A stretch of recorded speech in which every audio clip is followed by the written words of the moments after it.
Shalom Bapak Ibu terkasih dalam Kristus.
Kami akan mendengarkan firman yang akan dibawakan oleh Pak Stefanus.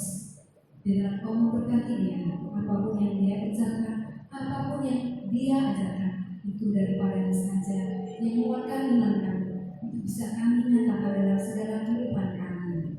Terima kasih Tuhan, segala puji syukur bahwa kami hanya bagi Engkau, Allah yang kudus kini dan sepanjang segala masa. Amin. Kepada Pak Stefanus, kami persilakan. Shalom, Bapak Ibu yang kasih dalam Yesus. Malam ini kita mau bicara bahwa banyak kali kita merasa hidup ini sia-sia. Kita merasa bahwa selama ini kita sudah berjuang, tetapi kondisi dunia yang baik-baik saja, sehingga kita tidak tahu apa yang harus kita lakukan.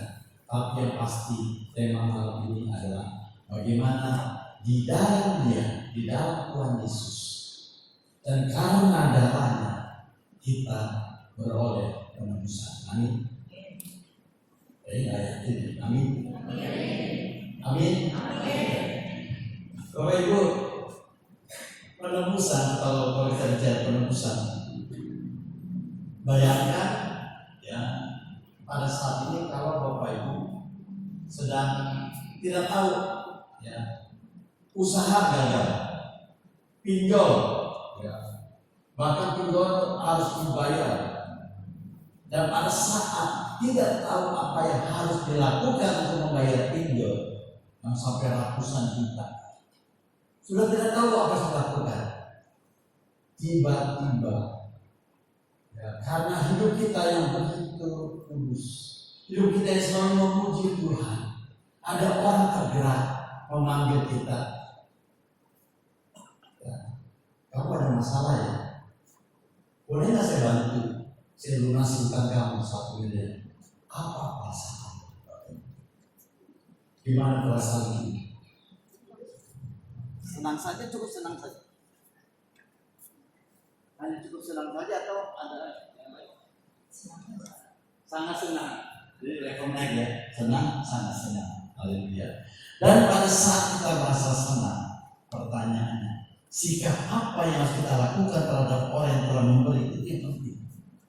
Banyak orang merasa diberkati, banyak orang merasa hidupnya oleh darahnya kita berpenebusan, tapi kita tidak tahu berterima kasih.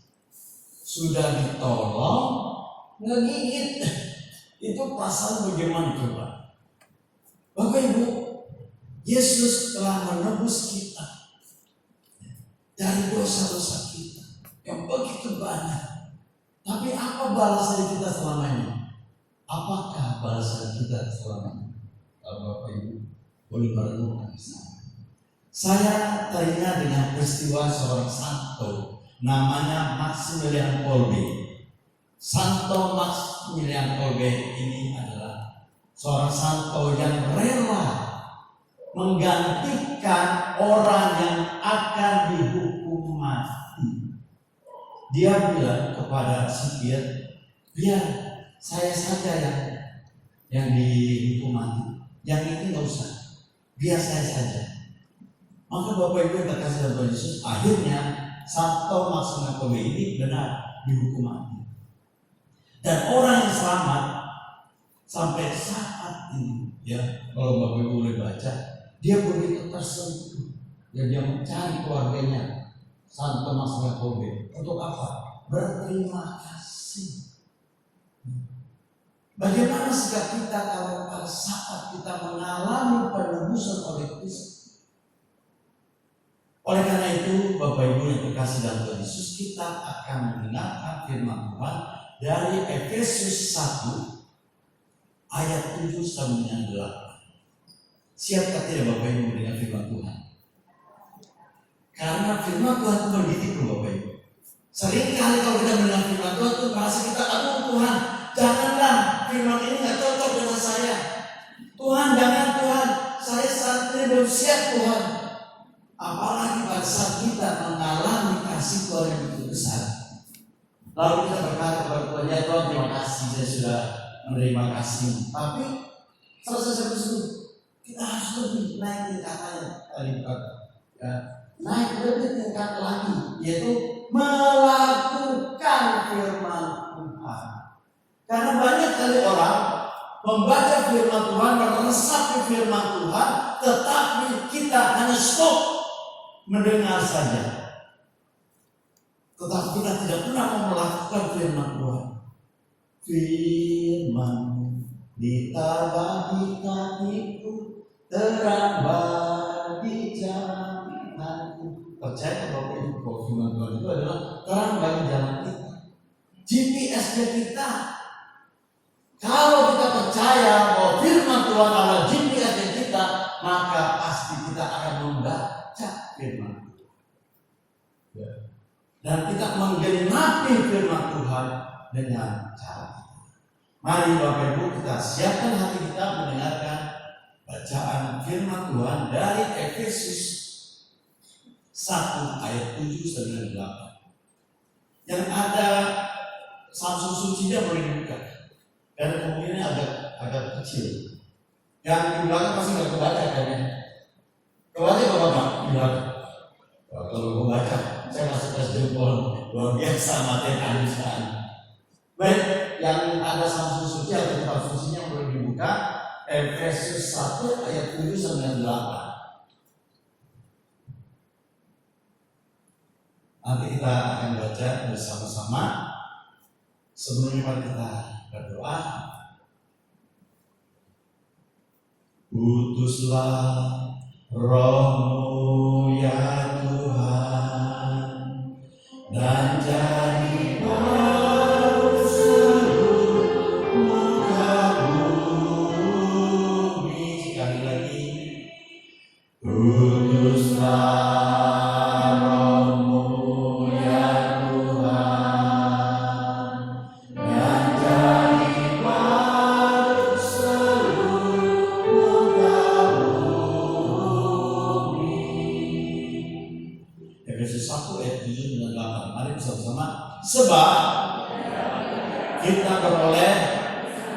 melalui, yaitu pengampunan atas menurut kekayaan yang dilimpahkan segala hikmat dan pengertian. Bapak Ibu, kata kunci di ayat itu adalah sebab di dalam Dia, bukan di luar Dia.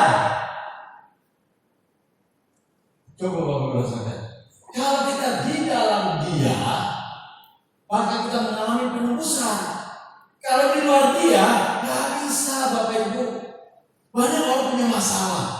Ya, aduh, suami saya hilang. Kenapa hilangnya? Diambil oleh wanita lain. Aduh, anak saya hilang. Aduh, harta saya hilang. Kemana mencarinya? Mencari tubuh. Bukan di dalam Dia, tapi di luar Dia, di luar kuasa Dia. Bapak Ibu, hanya ada satu kuasa di dalam dunia ini, adalah kuasa Tuhan Yesus. Amin. Maka kita harus hidup di dalam Dia.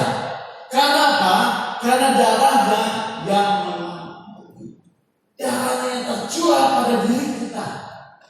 Maka Bapak Ibu, saya ini sering donor darah. Ya, biasa 3 bulan sekali donor darah. Kalau kita donor darah Bapak Ibu, darah kita akan diberikan kepada orang yang membutuhkannya. Maka darah kita, diri kita masuk di dalam Dia. Dan Yesus adalah pendonor yang luar biasa. Kalau saya 3 bulan sekali, kalau Tuhan Yesus setiap hari donornya. Kenapa? Karena banyak orang membutuhkan donor darah. Dia itu apa? Kasihnya dia donorkan kepada Bapak Ibu. Kuasanya dia donorkan kepada Bapak Ibu. Kekuatan darahnya diberikan kepada Bapak Ibu. Maka Yesus seharusnya hidup di dalam diri Bapak Ibu. Pertanyaannya, sudahkah merasakan bahwa Yesus hidup di dalam diri Bapak Ibu? Tuhan mengetuk hatimu, Tuhan mengetuk hatimu. Oh nona, apa jawabmu?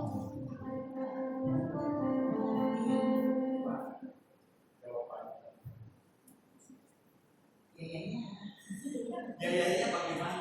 Bagaimana Tuhan hidup di dalam diri? Satu dalam yang sering dikatakan Tuhan hidup dalam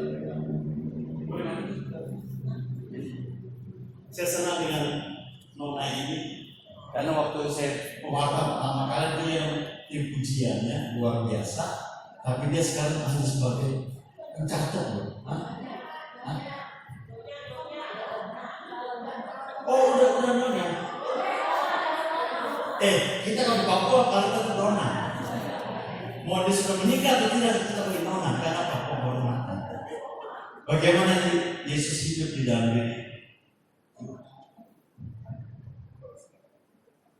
Bagaimana cara menceritakannya? Cia? Mulai dari nol. Buat saya Tuhan Yesus itu segalanya, dan Dia menemukan saya pada saat saya nggak tahu harus berbuat apa, dan itu dimulai dari saya kecil. Dan Dia menuntun hidup saya dalam perjalanan waktu hingga hampir umur saya 50 tahun, dan Dia berkarya sungguh luar biasa. Jadi kalau disuruh menceritakan Tuhan di dalam hidup saya, kayaknya nggak akan pernah cukup. Gitu. Amin. Nama saya Yuliana.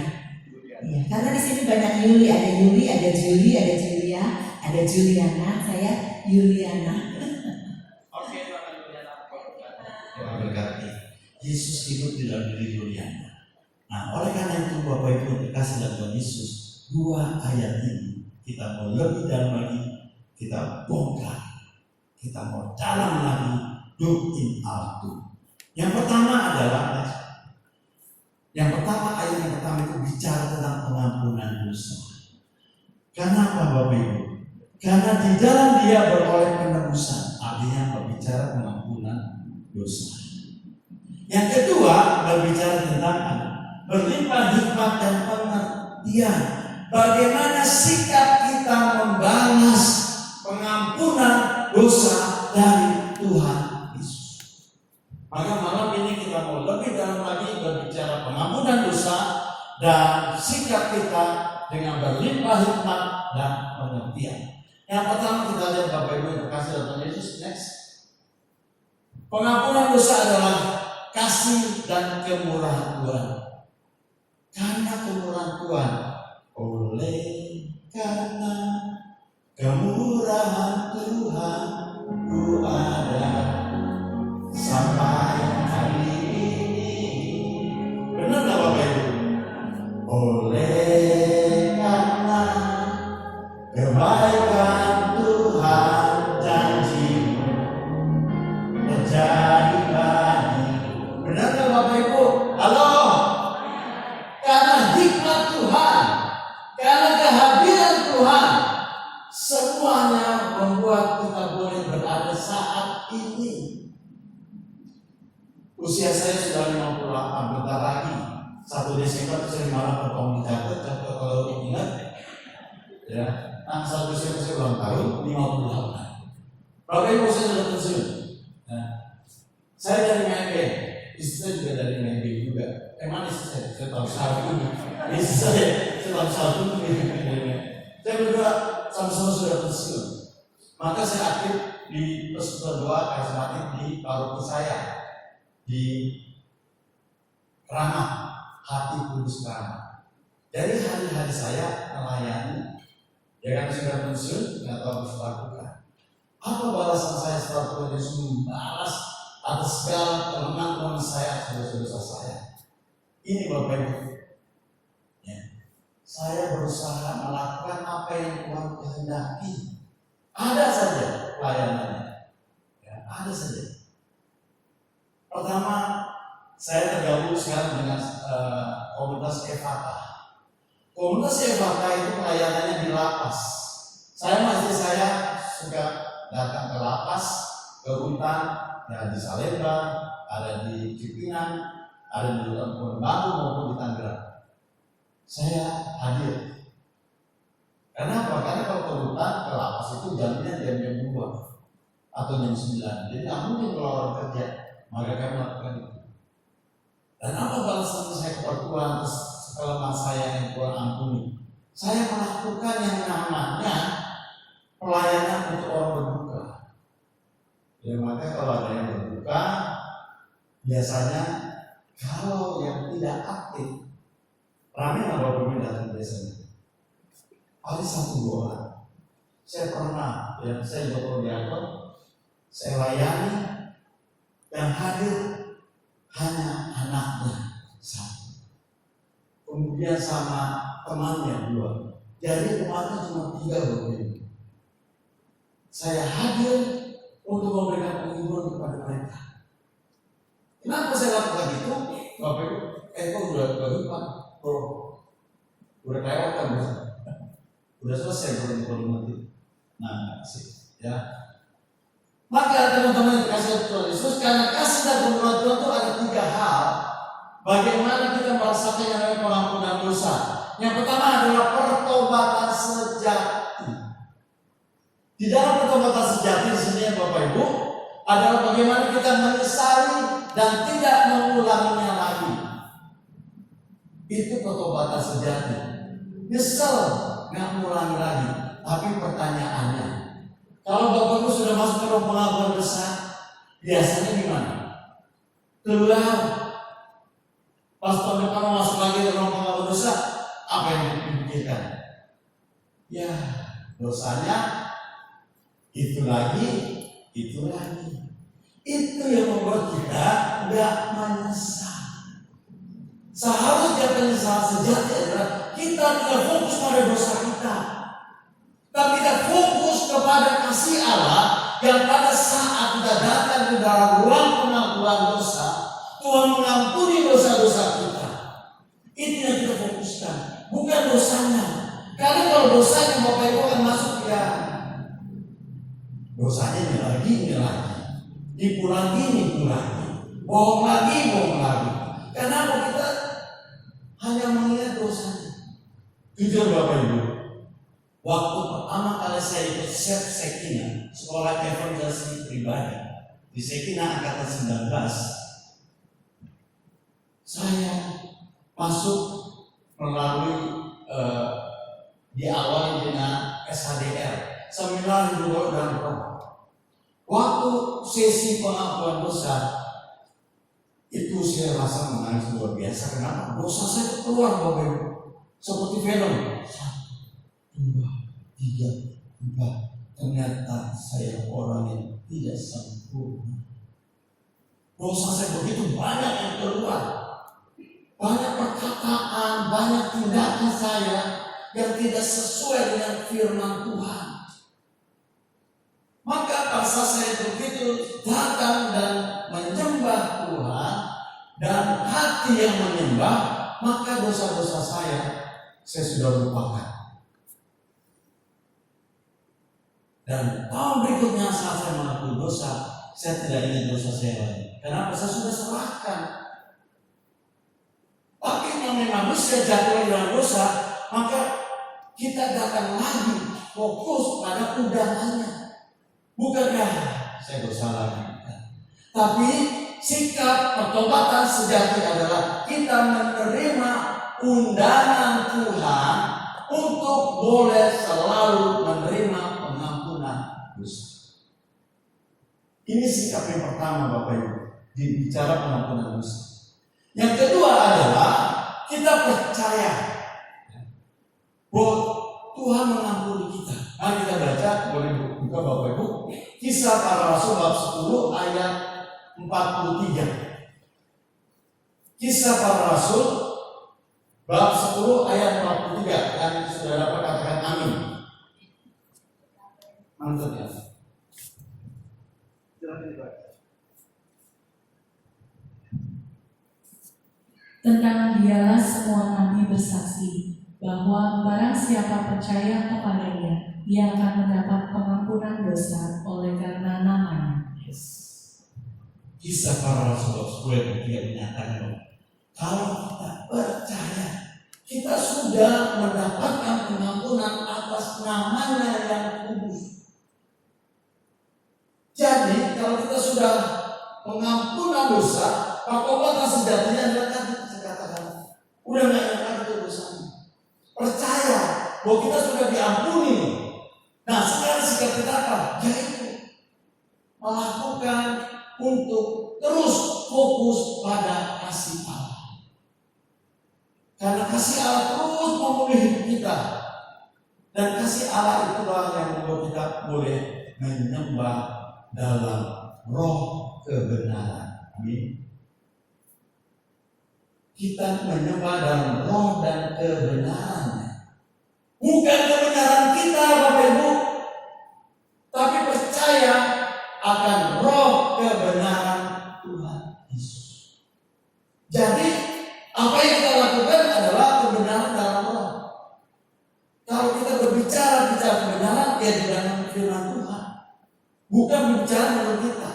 Seringkali orang merasa hidupnya sudah benar, tetapi bukan di dalam roh kebenaran, tetapi menurut apa yang dipikirkannya. Maka Kisah Para Rasul bab 10 dia berbicara percaya atas pengampunan dosa yang Tuhan berikan di dalam namanya. Ini yang kedua, bicara pengampunan. Yang ketiga adalah rahmat baptisan. Bapak Ibu, pada saat kita menerima rahmat baptisan, apa yang kita bisa lakukan? 4 hal. Doa, firman, pelayanan, komunitas. Pertanyaannya sangat sederhana. Dari 4 hal ini Bapak Ibu sudah lakukan? Amin. Sudah lakukan? Doa, sudah lakukan? Aduh Pak, bicara doa lagi. Saya sudah doa Pak, gak pernah doa saya terjawab Pak. Buat apa doa? Buktinya saya waktu belum pelayanan, hidup saya tanpa doa, diberkati Tuhan Pak. Usaha saya lancar. Sudah saya dekat dengan Tuhan, sudah berdoa, usaha saya macet. Pernah mengalami banyak teman-teman yang kecewa karena sudah melayani, sudah berdoa, tapi ternyata tidak ada hasil, malah mengalami kemunduran. Hati-hati Bapak Ibu, karena si Iit dia bekerja melalui pikiran kita. Dia akan masuk ke dalam pikiran kita. Dia akan membisiki kepada kita, hei Nona, hei Bapak, hai Ibu, nggak usah lah dengan Tuhan Yesus. Ngapain bawa doa? Penting. Itu bicara begini. Makanya sering kali kita selalu berdoa nggak terjawab. Maka Allah yang menciptakan lagu luar biasa. Tak selalu Tuhan menjawab doa. Kenapa lagu itu bisa tercipta? Karena banyak orang yang percaya bahwa doa membuat kita lebih kuat bersama dengan Tuhan Yesus. Maka diciptakanlah. Karena doa itu adalah suatu ujian, itu adalah sebagai suatu doa. Kalau Bapak Ibu saat ini merasa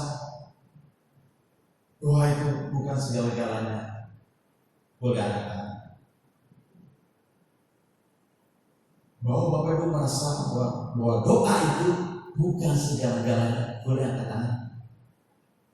Haleluya. Cuma saya sendiri yang angkat tangan. Berarti saya nggak pakai berdoa.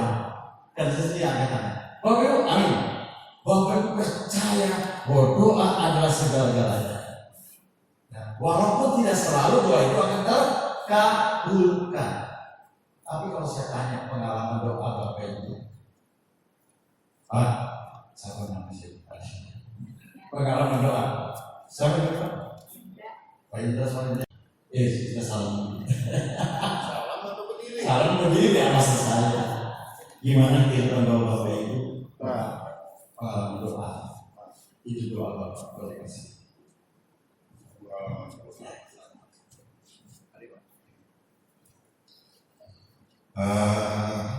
Ya kalau sebelum mengenal Tuhan, shalom dulu semuanya. Ya, jadi kalau sebelum mengenal Tuhan, kita selalu merasakan kita terhebat, bisa segalanya. Tapi ada saatnya dan waktunya, di mana Tuhan pasti menegur. Dan pada saat dia tegur, wah itu sangat kaget ya. Bisa jadi jatuh seperti Bapak bilang. Nah kalau kita puji Tuhan belum sampai jatuh, tapi hampa, kosong. Walaupun segalanya cukup Pak, tapi ternyata tanpa Tuhan semuanya tidak ada arti. Jadi waktu itu sudah hampa, baru kita mulai berdoa dan bernyanyi dan memuji Tuhan. Dan dari situ kita tersentuh, dan arti daripada hidup itu ada maknanya. Dan setelah itu banyak sekali mujizat-mujizat yang terjadi. Amin. Percaya, ya, mengalami pertobatan sejati, percaya dan menghidupi doa. Kalau kita merasa punya segala-galanya, tapi ternyata hidup ini terasa hampa. Dan itu dialami oleh Pak Indra. Tetapi di dalam doa mendapatkan kekuasaan. Doa membuat kita semakin dekat dengan Tuhan. Rahmat dan kisah yang pertama doa. Yang kedua tadi adalah firman. Kalau kita percaya bahwa rahmat baptisan kita adalah membaca firman Tuhan, pertanyaan saya, Bapak Ibu baca firman Tuhan hari ini? Halo? Puji Tuhan. Bacaan hari ini? Baca tadi hari ini? Oke, baca. Siapa baca ini? Halo, Bapak Ibu, kalau bicara membaca firman Tuhan itu, saya belajar dari teman-teman di lapas. Saudara-saudara saya di lapas mau di hutan. Saya itu sungguh-sungguh belajar dari mereka. Kalau kita pewartaan, firman mereka lebih tahu. Karena setiap saat dia membaca firman Tuhan. Kenapa? Dia di dalam, bukan di luar. Di dalam hari-hari ngapain? Dia baca firman Tuhan. Setiap hari itu ada kegiatan di gereja. Jadi mereka punya ada gereja ya. Itu setiap hari ada kegiatan, entah dari ministry mana, entah dari Kristen mana, entah dari Katolik mana. Pasti setiap hari pagi dan siang pasti ada kegiatan. Dan malamnya dibaca firman Tuhan. Maka saya seringkali tersentuh waktu mereka bernyanyi lagu ini. Ku renungkan firman-Mu siang dan malam, ku pegang perintah-Mu dan ku lakukan. Engkau tahu ya Tuhan, tujuan hidupku hanyalah untuk menyenangkan hatimu. Bapak Ibu, pujian mereka selalu seperti merinding. Kenapa? Setiap mereka pujian itu seperti saya berada di dalam surga. Walaupun itu dalam penjara, walaupun itu di dalam lapas, tapi senantiasa saya merasakan itu. Banyak orang-orang yang mungkin mereka bersalah, mereka menipu, mereka narkoba, mereka membunuh, mereka banyak kegiatan-kegiatan yang salah. Tapi di dalam mereka pegang firman.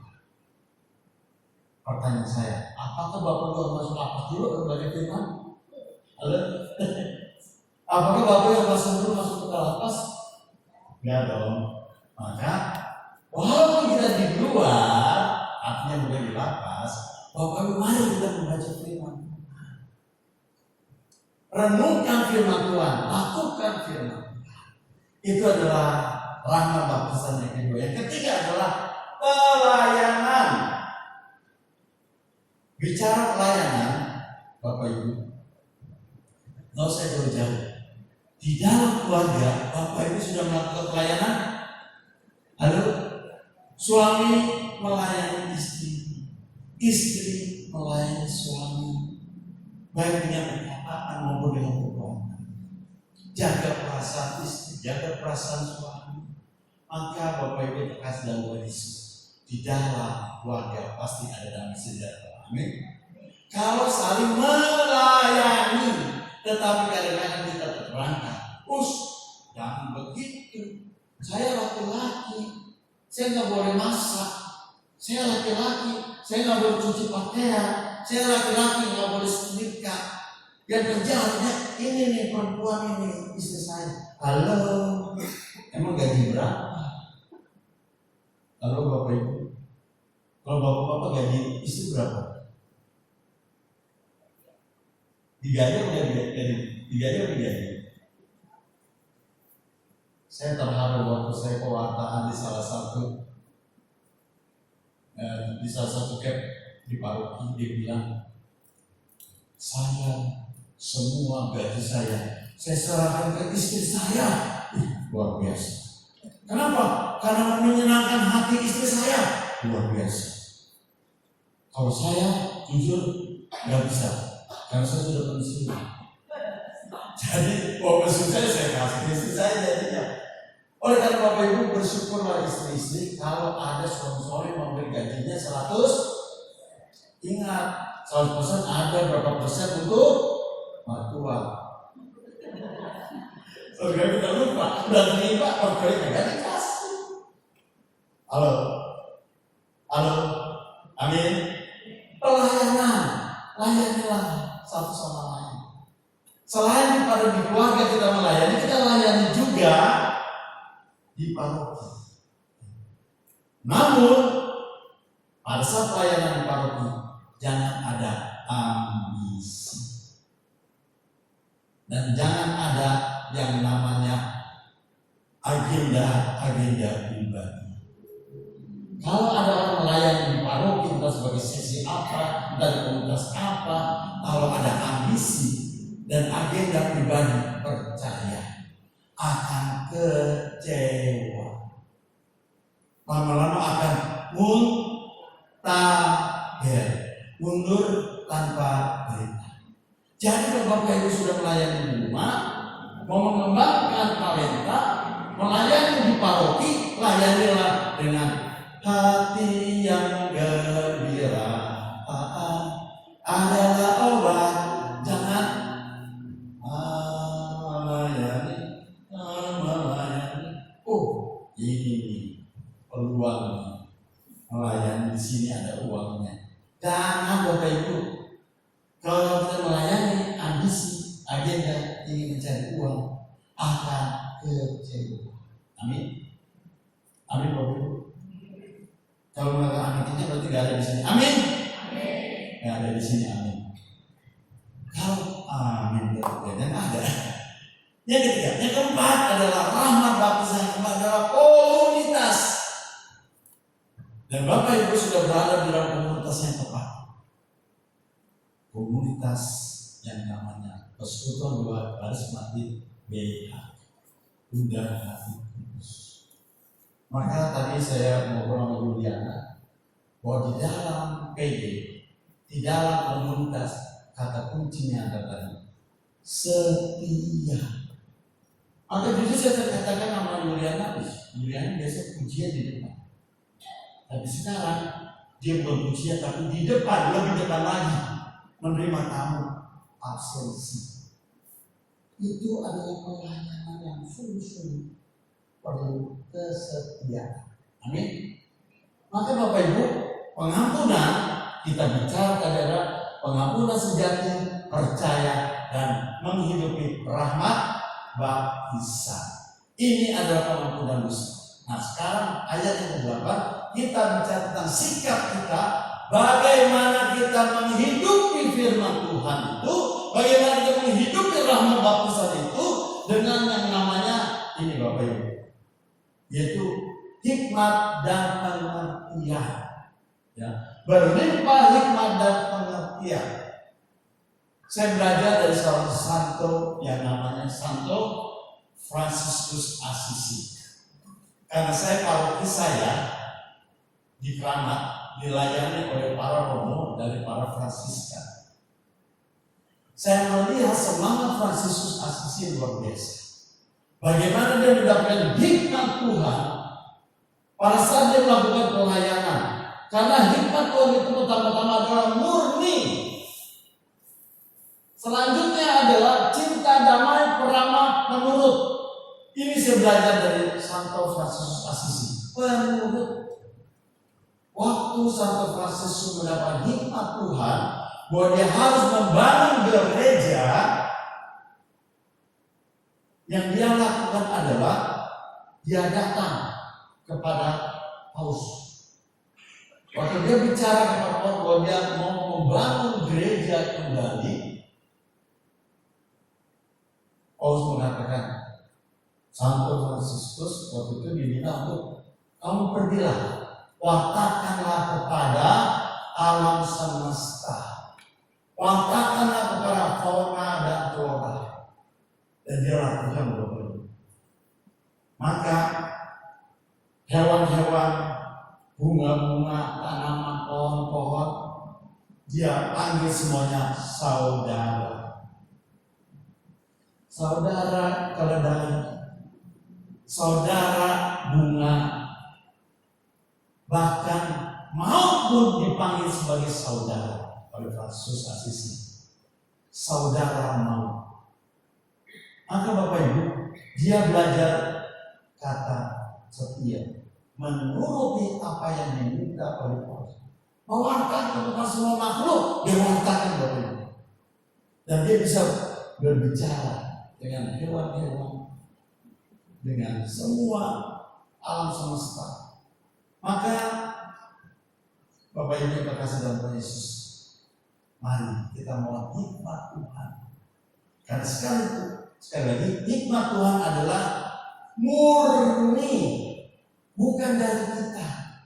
Karena seringkali kita merasa hikmat itu pada saat kita berdoa, banyak orang berdoa, kemudian dapat hikmat, padahal itu hikmatnya bukan hikmat dari Tuhan, hikmat dari diri sendiri. Oh, hari ini saya mau melayani, saya mau datang melayani melalui memasak untuk para romo. Awalnya memasak baik-baik saja, lama-lama mulai pikiran kayaknya nih ada kelebihan deh. Hati-hati Bapak Ibu. Pelayanan ada kesempatan untuk kita jatuh dalam dosa. Hati-hati. Banyak hal yang membuat terbuka, apalagi yang namanya Iit. Iit itu sangat pandai sekali melalui apa tadi saya katakan? Pikiran. Dia bekerja melalui pikiran kita. Kita mulai masak. Dagingnya 1 kilo 100.000. Tadi lebih murah kayaknya nih 75.000. Wah, masih ada 25.000 nih. Hati-hati. 25.000 itu kemana Bapak Ibu biasanya? Hati-hati gunakan mulut kita. Hati-hati gunakan pikiranmu. Kemana? Mereka rezeki masuklah ke dalam. Ya, dan banyak hal membuat kita terjebak. Tetapi kalau dari Tuhan, hikmat itu akan berubah. Yang kedua adalah bicara tentang pengertian. Next, Bapak Ibu, roh pengertian di sini kita berbicara adalah kunci dari pengertian adalah mendengarkan. Kunci daripada hikmat, kunci daripada kita untuk mengerti akan rencana Allah adalah mendengarkan. Bagaimana kita mendengarkan? Bapak Ibu, ini seringkali kita mendengarkan melalui rasa-rasanya maunya ini, sensasi. Banyak orang ingin hidup mendapatkan pengertian melalui apa? Sensasi. Ini yang dicari-cari. Bicara sensasi saya jadi ingat. Ini gambarnya saya kasih. Waktu saya kecil, saya punya sensasi, saya melihat ada mau cepat besar. Kenapa saya mau cepat besar? Supaya saya bisa mencari uang. Itu sensasi saya. Mau cepat besar, makan banyak. Walaupun badan saya kecil juga. Kalau Bapak Ibu kenal saya di pabrik Mangga Besar, waktu saya jadi dinas, saya dipanggil namanya gepeng. Kenapa? Karena badan saya kecil sekali. Maka saya harus makan banyak. Bapak Ibu yang dikasih dalam Tuhan Yesus, saya mau cepat besar. Tapi apa yang terjadi? Setelah saya besar, ternyata cari uang susah. Sensasinya saya mau menjadi cepat lebih supaya bisa mencari uang. Sudah besar, gak bisa cari uang. Ternyata susah. Maka untuk cari uang, saya harus pergi mengajar ke Papua di pedalaman. Ternyata di sana hidupnya penuh dengan yang namanya makanannya mahal, gaji cuma 82.000, pengeluaran bisa 100.000. Ternyata nggak mudah Bapak Ibu. Kalau orang yang ingin mendapatkan roh pengertian dan hikmat, kalau mengandalkan sensasi, maka akan terjadi. Yang kedua adalah di dalam situasi tenang, kita bisa merasakan pengertian akan rencana Allah. Saya dapatkan itu Bapak Ibu. Pengertian akan kasih Allah saya dapatkan melalui ratna 8 hari di diri sontak. 8 hari tidak ngomong.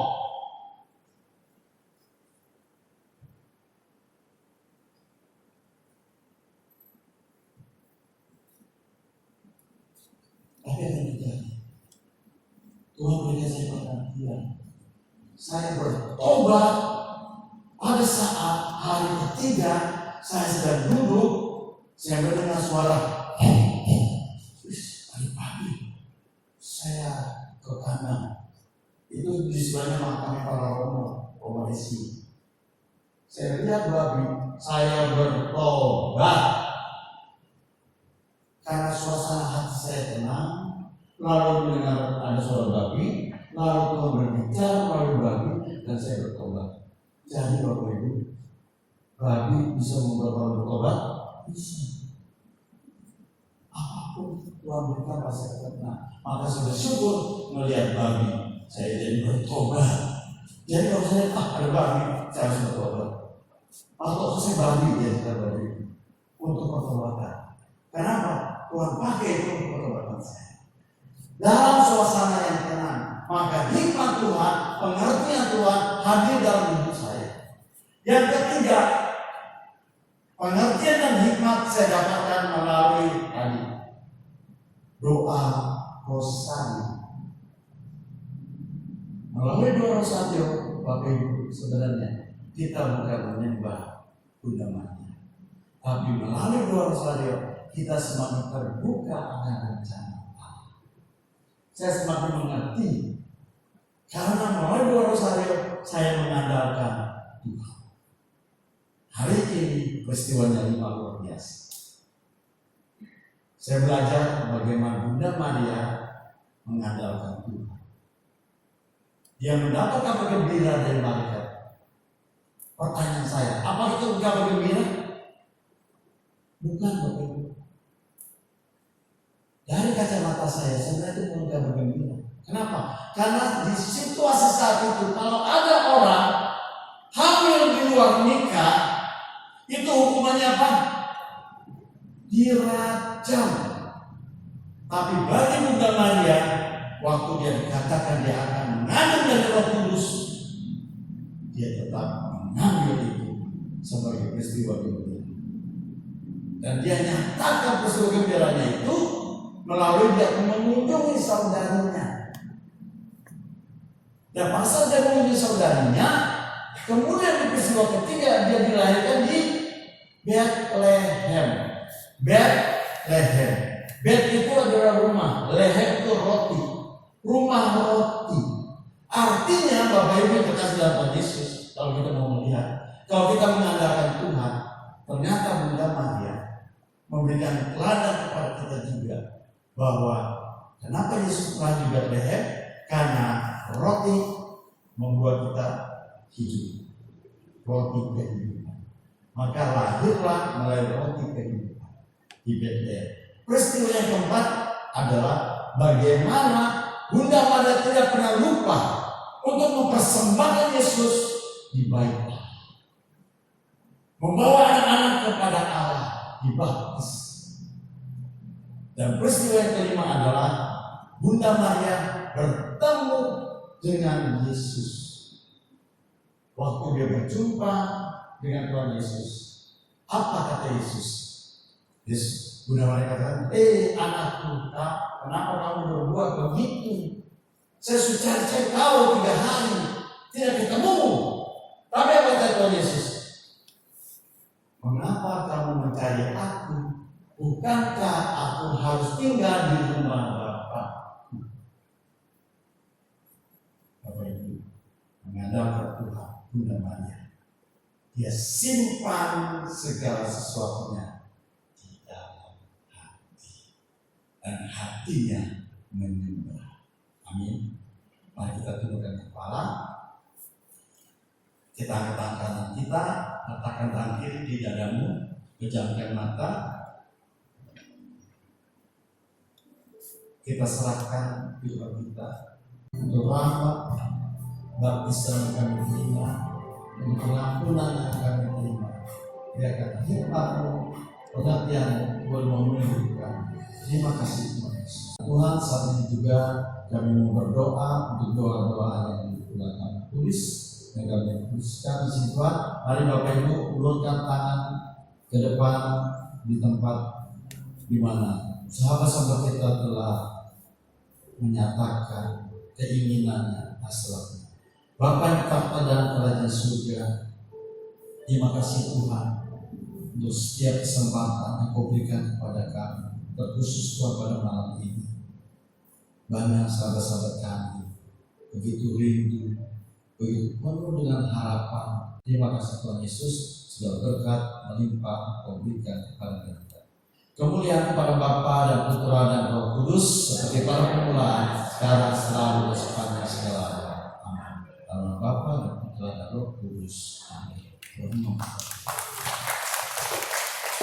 Terima kasih Pak Stefanus untuk pelayanannya. Semoga kami jadi berkat atas setiap pewartaan hari ini. Tuhan memberkati selalu dan memberi kesehatan dan sukacita di dalam Tuhan. Ini aku, semua milikku, ku serahkan padamu Tuhan. Penyesalan dan kebanggaan, suka dan duka, semua ku serahkan. Minggu depan kita PD libur. Kita akan ketemu lagi di tanggal 11 bulan 11 dengan tema jiwa yang berbeda oleh Francisca Laksamana. Berdoa untuk pembangunan gereja Bunda Hati Kudus. Curahkanlah berkat dan rahmat berlimpah kepada para donatur yang sudah menyalurkan sumbangan. Bunda Hati Kudus, doakanlah kami. Bapa yang tahta dan kerajaan surga, terima kasih Tuhan pada malam ini Kau telah gerakkan hati kami untuk melangkahkan kaki kami berada di sini Tuhan bersama dengan umat-Mu yang lain. Biarlah kami senantiasa mendengar firman-Mu setiap saat. Kemuliaan kepada Bapa dan Putra dan Roh Kudus seperti pada permulaan, sekarang, selalu, dan sepanjang segala abad.